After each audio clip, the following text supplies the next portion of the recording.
Alan Silvestri flew in yesterday yeah. from California.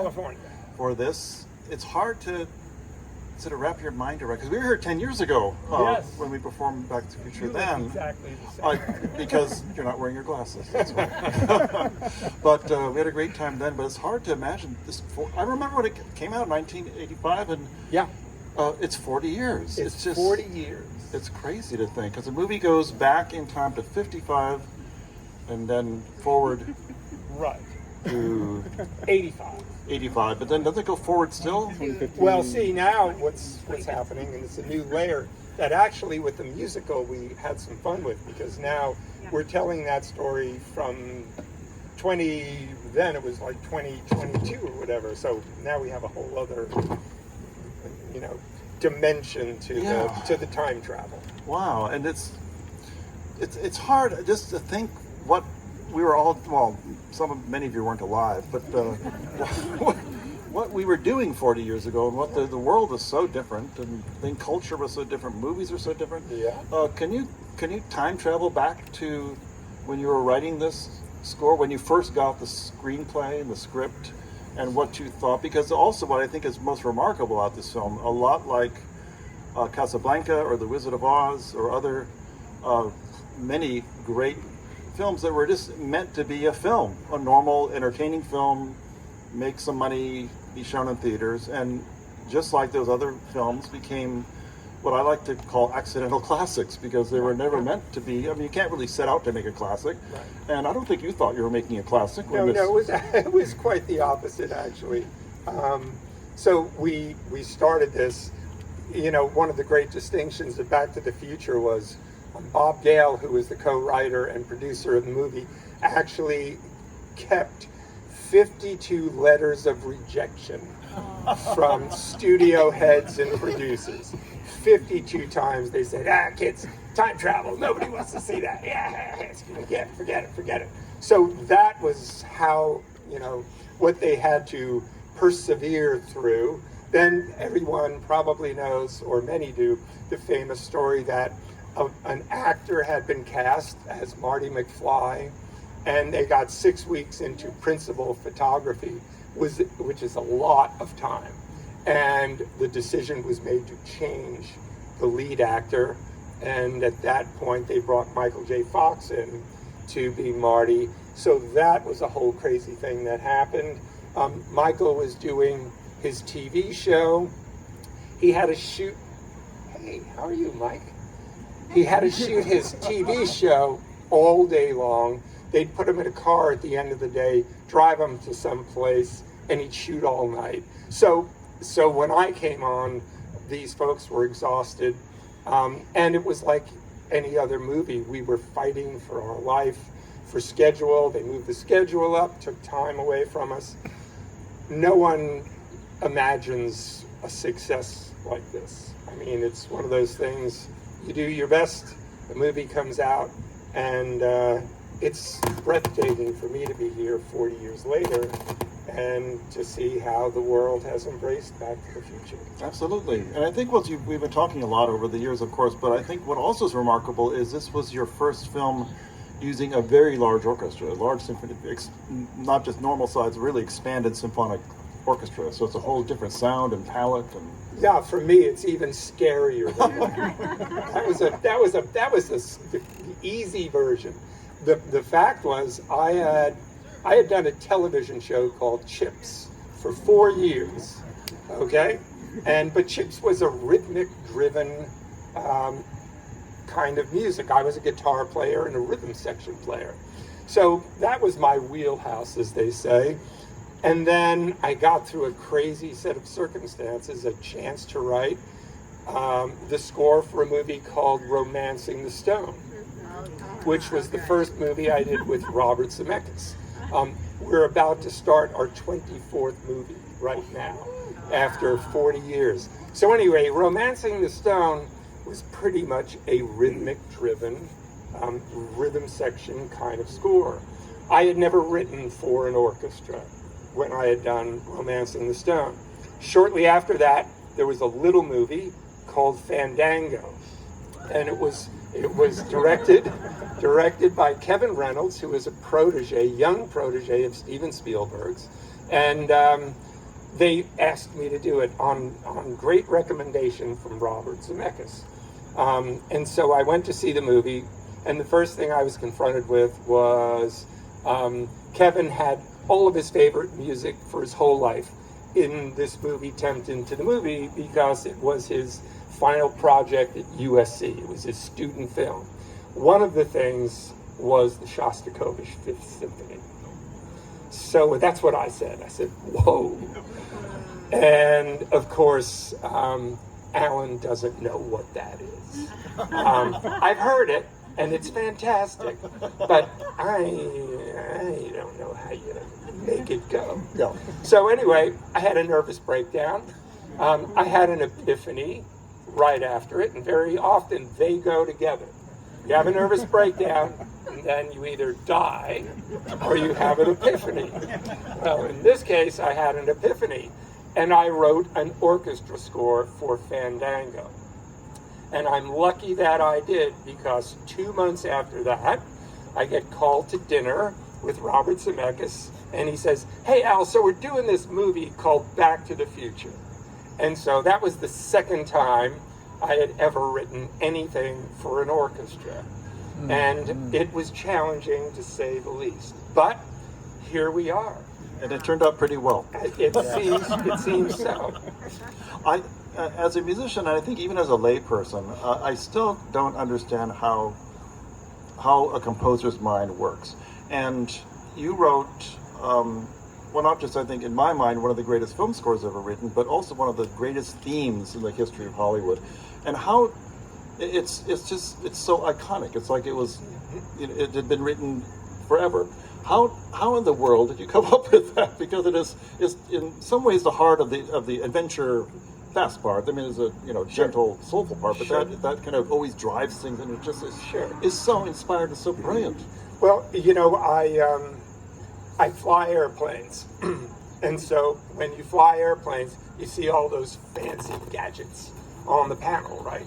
Those are all our flight instruments, and these are the things that guide us. Certainly when we're in the clouds and can't see out the window, these are the things that tell us how it's going, how we're doing, and where we are. So for me, writing, I kind of liken it to when I was a kid and I was playing war with my friends. And we'd walk around, I'd have a stick, and I'd walk around and I'd go, dum, dum, dum, dum,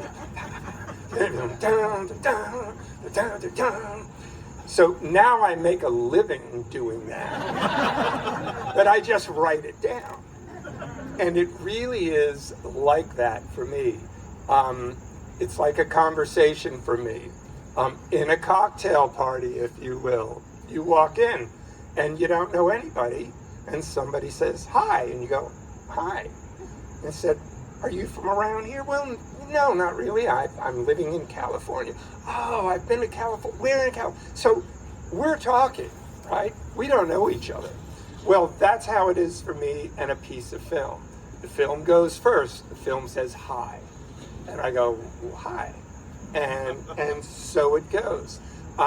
I really can't explain it better than that, Emil. It's very visceral. And to get back to the flight instruments, to not leave you hanging with that. For instance, if I'm doing Father of the Bride and George,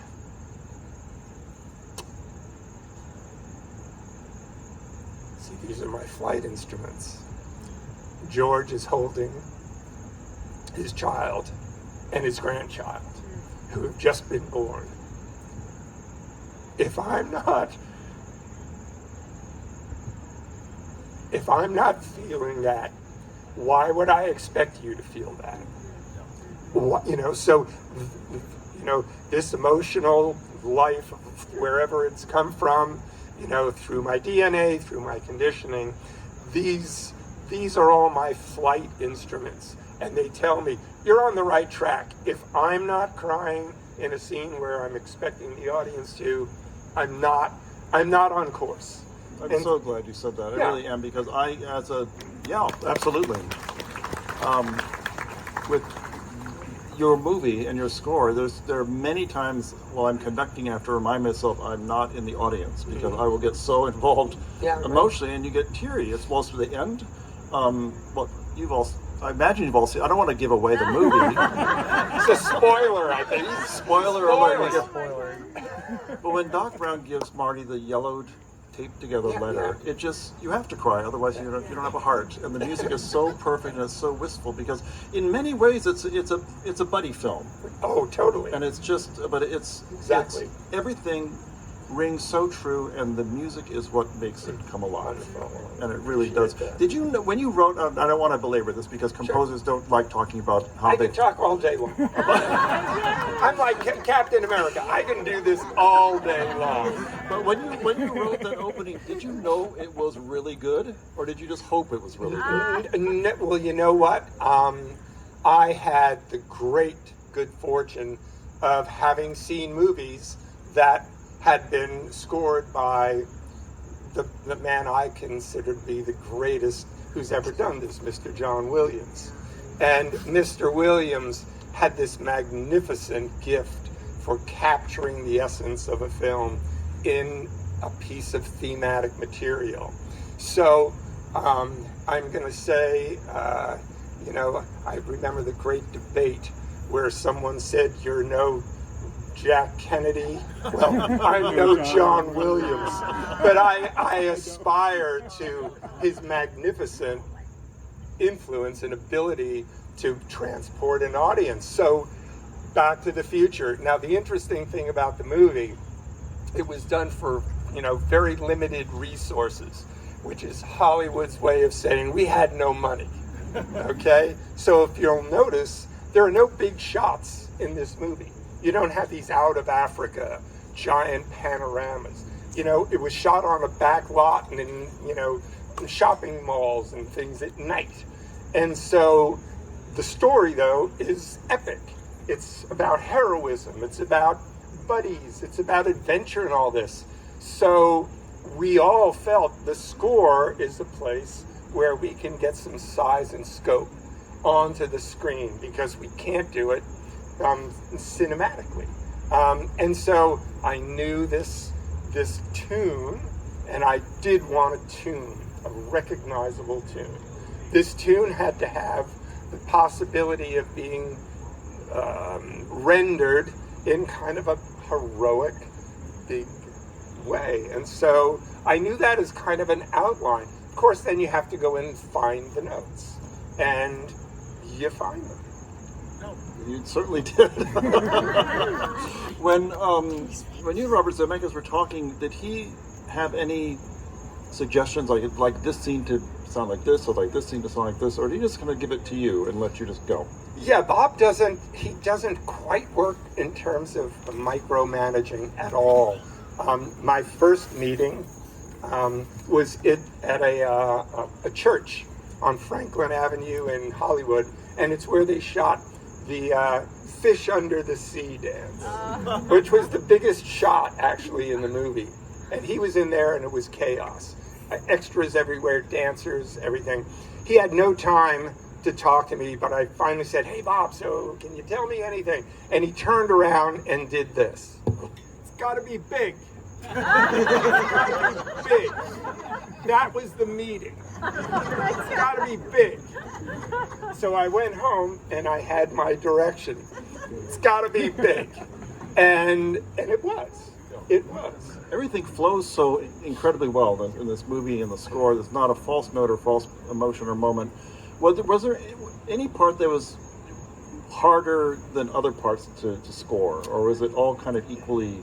Yeah, I wouldn't say that anything was more difficult than anything else. I mean, Back to the Future is so magnificently written on the page that I've always felt if you had 5 actors on stools with spotlights and microphones, you could do Back to the Future as a radio show. You would totally get it, and it would be fantastic.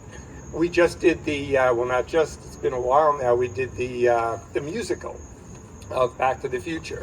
And we've been to Broadway, and we're still on the West End, and we're all over the world, actually. I like to say the story and the script is bulletproof. So, you know, when you have such a strong piece of material, you just have to follow along and write it down as you get to it. Yeah, I love also Ready Player One, and you have lots of Easter eggs in that movie. Oh, absolutely. Lots and lots. Are there any? We'll get questions in a minute. Are there any Easter eggs in Back to the Future? Easter eggs. Little hidden tunes you kind of snuck in. No, no, not for me. I was happy to have any eggs in the basket on that. I couldn't wait for Easter. That was too far away. There are Easter eggs in terms of how those sets were designed, and certainly through the trilogy, there are fun kinds of things that happen, references in the third movie to the first movie and all those kinds of things. But for me, musically, it was just go as fast as you can. Is there anything you would do if you were composing the score today with the same material? Is there anything you would do differently, or add differently, or take out, or change, or not? That's a fascinating question, and what we're about to see tonight was a real kind of revelation to me about that, because here's how this happened. I got a call from, I believe it was Mike Gorfain, who said, you know, we've been talking. He's my agent, and which is always great when your agent's talking, okay? And he said, you know, we were thinking, you know, Back to the Future in concert could be great. I said, wow, that's fantastic. I love it. And they go, we have one small problem. And I go, yeah, what's that? And he said, well, there's not enough music in the movie for us to do it in concert. And I said, well, what do you mean? They said, well, oddly enough, there are only 22 minutes of score in Back to the Future 1. And we can't have the National Symphony sitting up there all night to just play 22 minutes of score. I think there's more than 22 minutes, isn't there? No, well, no, in the original movie, no. Oh, I didn't know that. No, there's my goodness. No, it's very, it's very, very small amount. Whatever it is, 24 minutes, yeah. So anyway, I said, so what do we do about that? He said, well, we need more music. And I said, well, so what do you you got to write more music.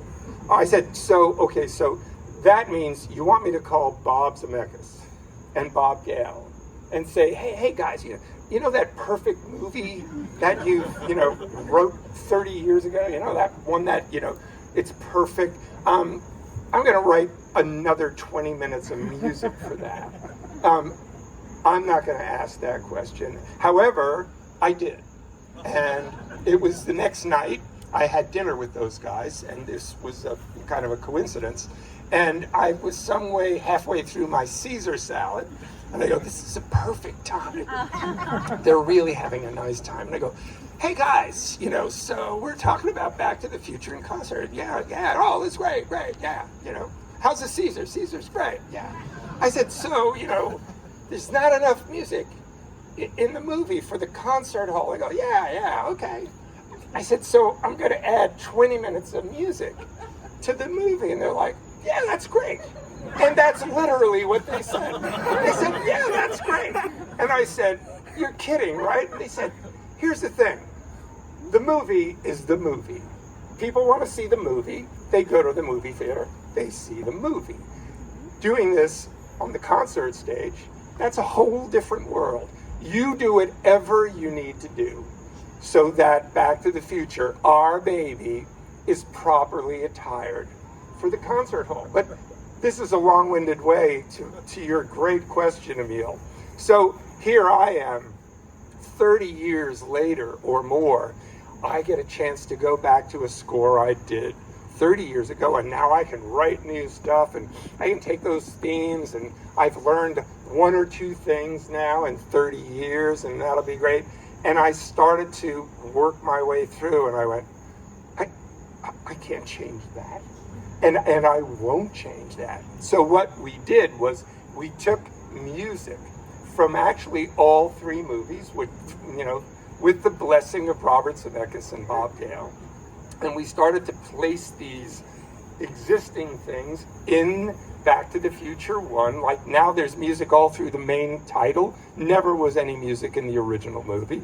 And things all over. There's music in the scene where George and Lorraine and the family are there, and she tells the story. There was no music there in the movie. And we do all these things, and I didn't want to change a note of the original things that I did when I was 33 years old. But that scene, especially that one scene when they're around Yeah. the table, and she's talking about how Yeah. they first met, Yeah. it is so much better with music, because the Yeah. music is so wistful and, Yeah. and melancholy, because Yeah. she's she's saying how they met and they were in love, and he's kind of a nerd looking at the television. Right. She's pouring some cheap vodka in a Yeah, glass. yeah. So it's, and then she looks and something like, "I never thought I'd spend the rest of my life." He's cackling and she kind of Yeah. looks at the floor. But the music is harp and then flute, Yeah, and yeah. it's kind of like a lullaby theme, Yeah. which it sounds contrary to the emotion, but actually it makes it more emotionally impactful.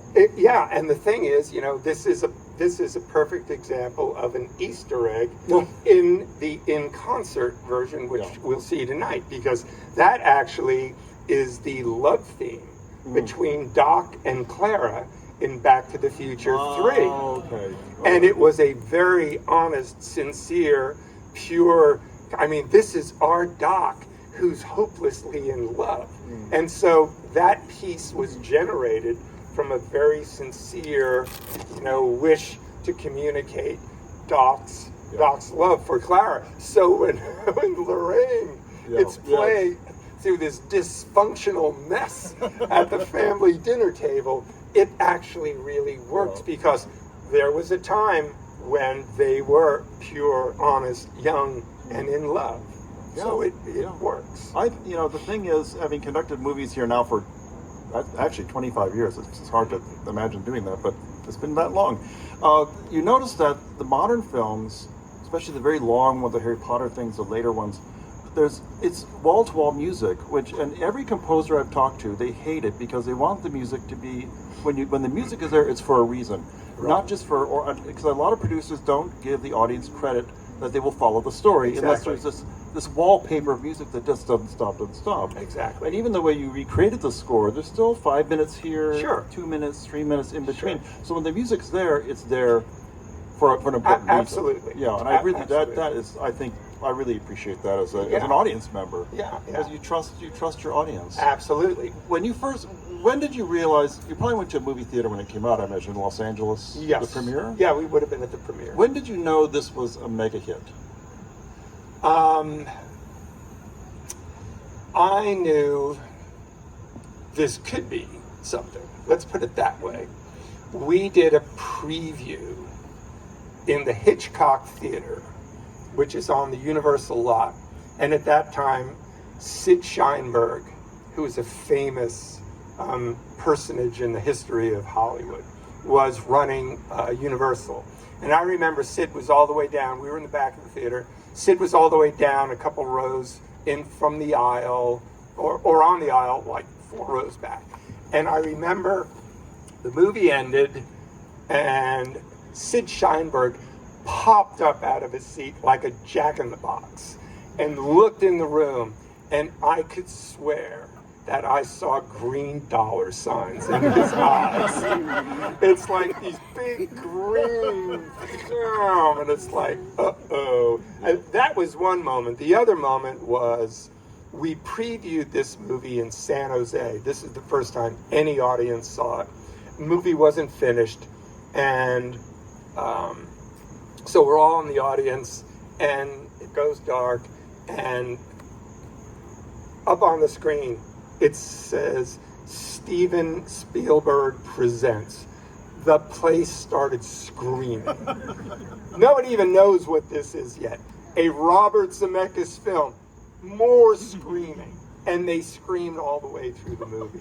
And they're still screaming now. Yeah, it was amazing. It was amazing. We have some questions, I think. Sure. If my cord is long enough here. It's not. Oh, wait, my hand. This young man in the front row, and sorry about that. You had. Does this work? No. Anyway, He's got a switch there. Let me know what your question is. Hello. Oh, yes. All right. Technology is not my strong suit. I work with a stick in my hand, and that's about it. It's high tech. What was your question? What is your favorite part of writing the scores for Back to the Future? What's your favorite part of the score? A favorite part of the score? I would probably say the clock tower sequence. So back in the day, very often filmmakers will take a piece of famous music and just cut it into their film. So they have a sense of some motion and some energy and, oh yeah, this could work. And when I first saw Back to the Future, Bob Zemeckis loved the movie North by Northwest, which was the Hitchcock film. And if those of you who remember the film, there's this great sequence up on the Mount Rushmore? Yeah, on Mount Rushmore with Cary Grant. And it's literally a ballet. It's a dance piece for all of this crazy drama and intrigue and chasing and all this. And so that was kind of my clue as to where Bob was headed with this. And so working my way through the whole clock tower sequence, with keeping in mind that this is a dance piece. It was exciting, and it kind of freed me from having to get too down on the ground with it. Keep it dancing, keep it flowing, and keep that energy alive. It's very light because you might not be able to hear just listening to it, but it has all sorts of, it's 1, 2, 3, 4, 1, 2, 3, 1, 2, 1, 2, 3, 1, 2, 3. So it all kind of bounces around with these irregular rhythms that just constant kind of keeps meter it buoyant changes. and light. Yeah. This young lady has a question. Before I start my question, Back to the Future is one of my favorite movies, and this is my 71st time seeing it, watching it, yeah. Okay, so I'm getting my phone because you're taking a selfie with me.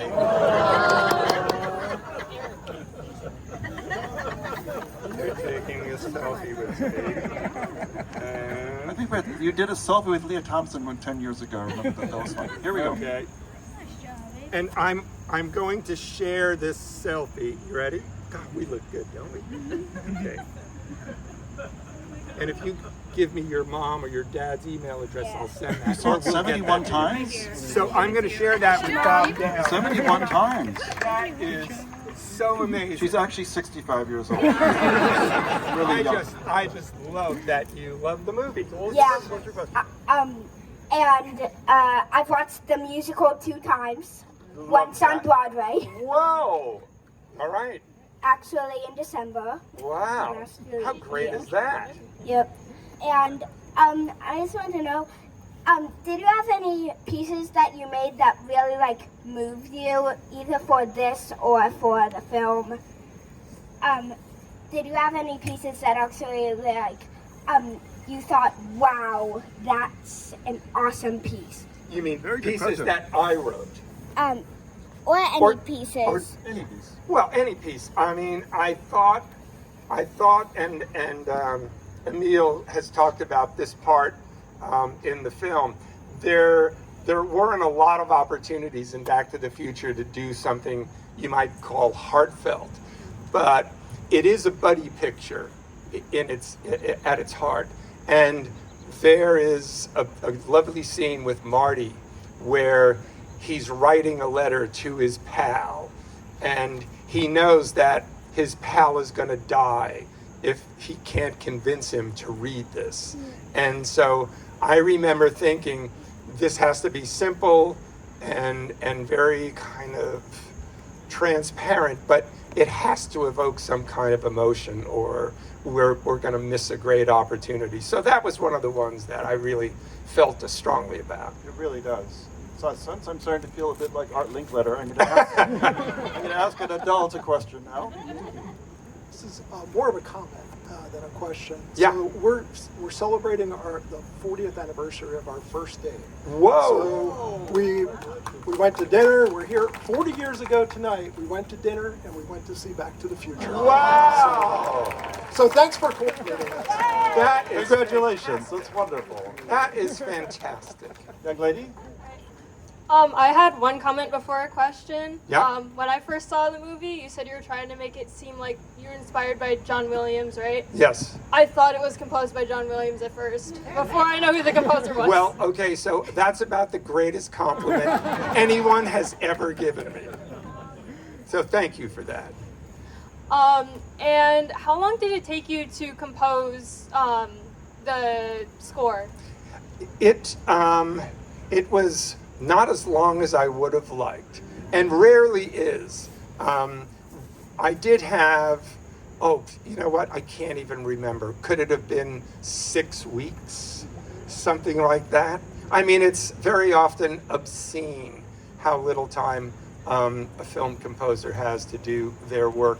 My worst situation was I did a movie called Practical Magic. Has anybody ever seen that movie? Nicole Kidman and Sandra Bullock. The studio had started that movie, got way down the road. They decided they needed to change the score. I had to do the entire score and record it in 12 days. And that's when you call your wife's lawyer and, just want to make sure she's going to be okay with that, because it is brutal. So, yeah, we very often don't get as much time. But Back to the Future, it wasn't that bad, but it was bad. I want to thank you all for joining us, but most of all, Alan, I want to thank you not just for being here tonight, but for giving millions upon millions of people a tremendous gift. Wonderful. And you never realize when you're performing or writing what effect it'll have when it's out in the world. But this film and your music has touched so many people, and I'm sure given me and other people solace and joy, maybe in difficult times or happy times or both. And it's a great gift that you've given all of us. So thank you so much for Well, being here. thank you. And thanks for coming out tonight, guys. Happy to have you see the movie again. Thank you.